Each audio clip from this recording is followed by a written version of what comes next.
Mga kwento ng lagim.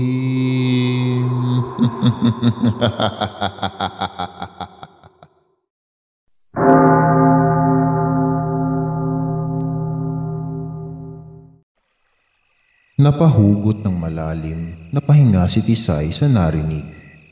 Gayunpaman, hindi na niya nais pang maghinanakit. Siksikan na lang niyang mamumuhay ng payak sa piling nito. Ang nasa isip ng dalaga ay gamitin ang ipon niya para makapagsimula ng maliit na negosyo sa San Fernando para magkaroon ng mapagkakakitaan.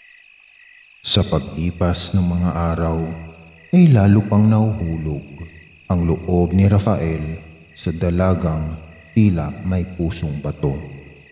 Sobrang kaswal ng pakikitungo nito sa kanya.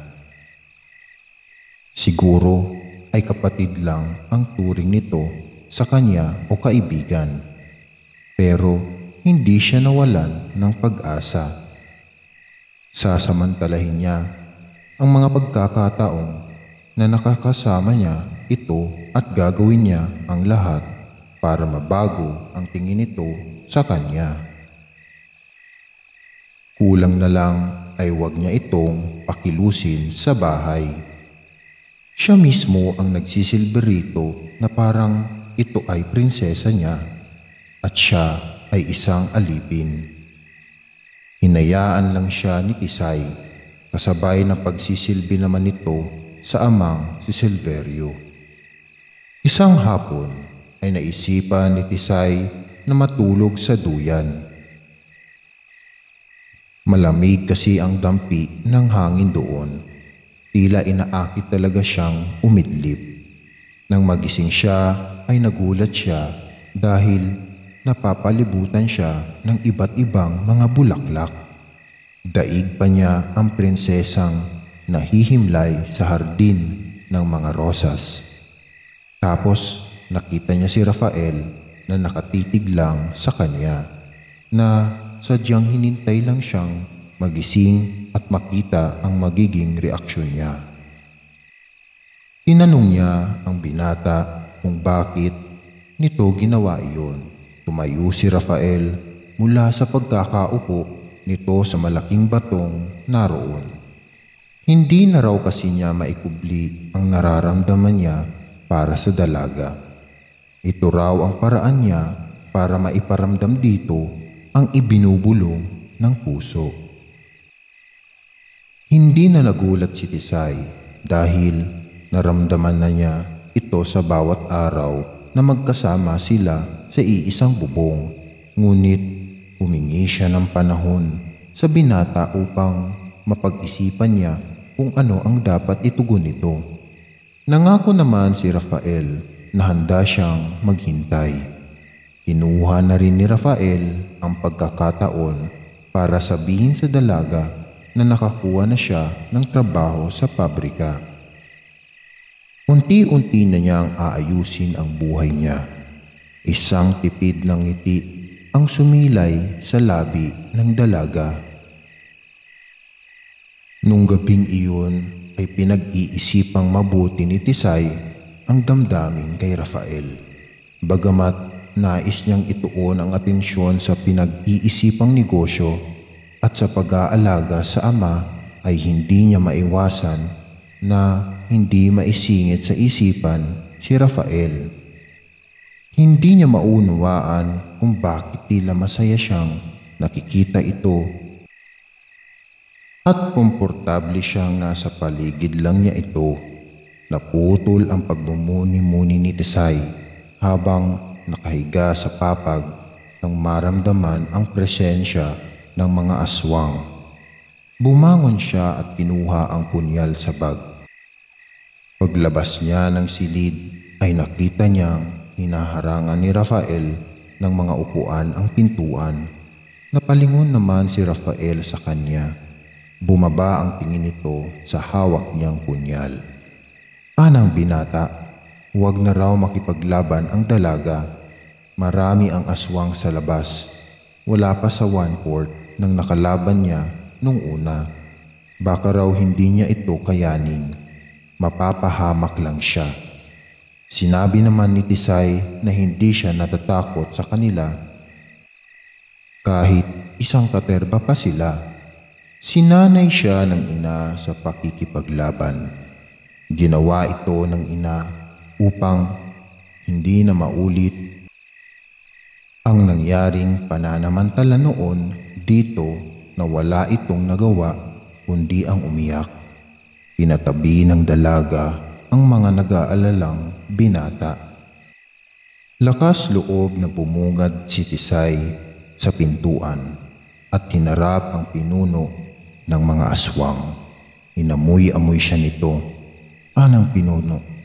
Sinasabi na nga ba niya at ito ang nag-iisang anak ng yumaong dating pinuno ng mga aswang na si Silverio. Nagulat si Tisay. Hindi niya maintindihan. Sinabi niyang buhay pa ang ama niyang si Silverio. Katunayan ay nasa loob ito.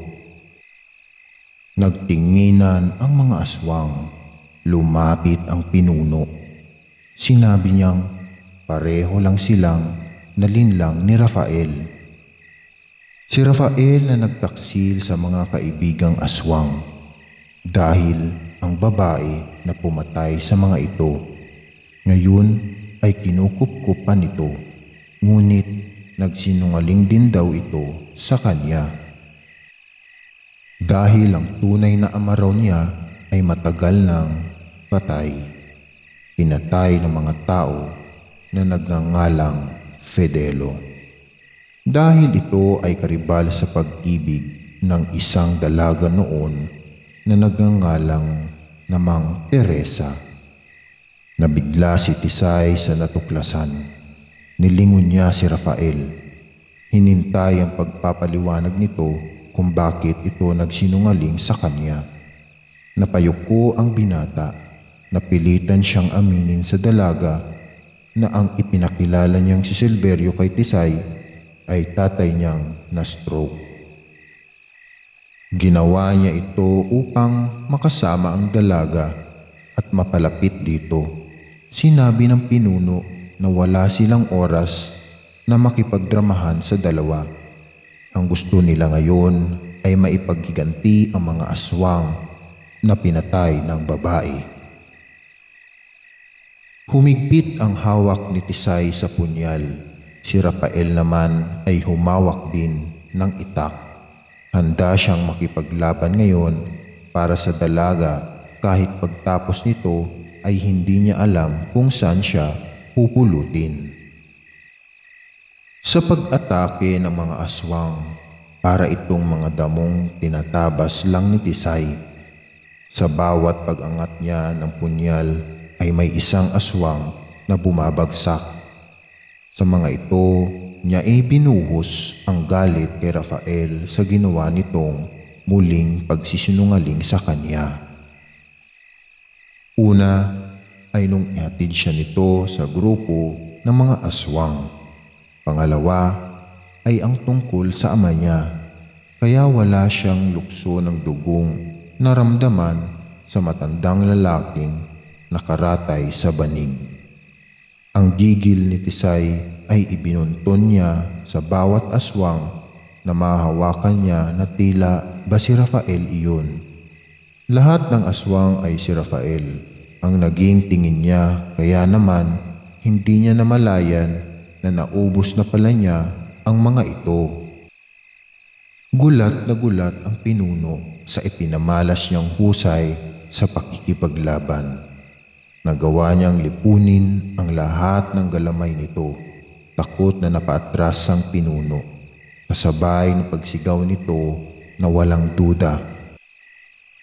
Ang babae ay anak dati nilang pinuno na si Silverio. Nang wala na ang pinuno, ay agad lumuhod si Rafael sa harap ni Tisay. Gawin daw nito ang gusto nitong parusa sa kanya. Kahit buhay niya ay handa na siyang ibigay dito dahil sa pagkakamaling nagawa niya. Ganon na raw niya ito kamahal ngayon. Kung gusto raw nito ay sakmalin siya o itarak ang punyal sa dibdib niya. Nagulat si Rafael nang bitawan ni Tisay ang punyal na tigmak ng dugo. Tapos ay lumuhod din ito sa harap niya at saka unti-unting inilapat ang mga labi sa labi niya.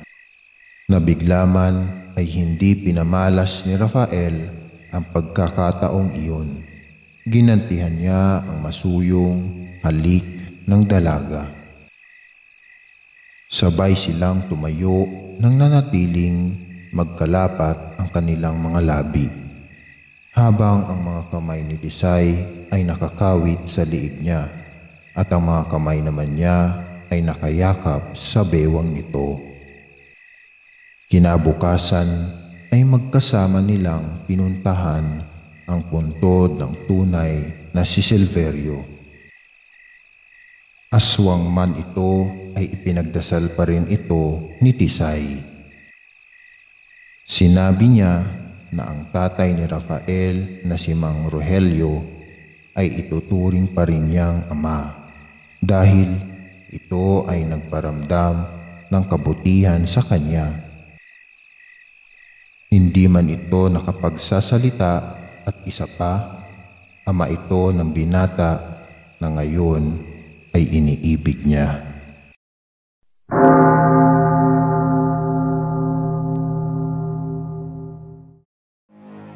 Maraming salamat mga giliw naming tagapakinig. Huwag po nating kalimutan mag-subscribe at mag-like ng ating channel para sa mga kwento ng lagi.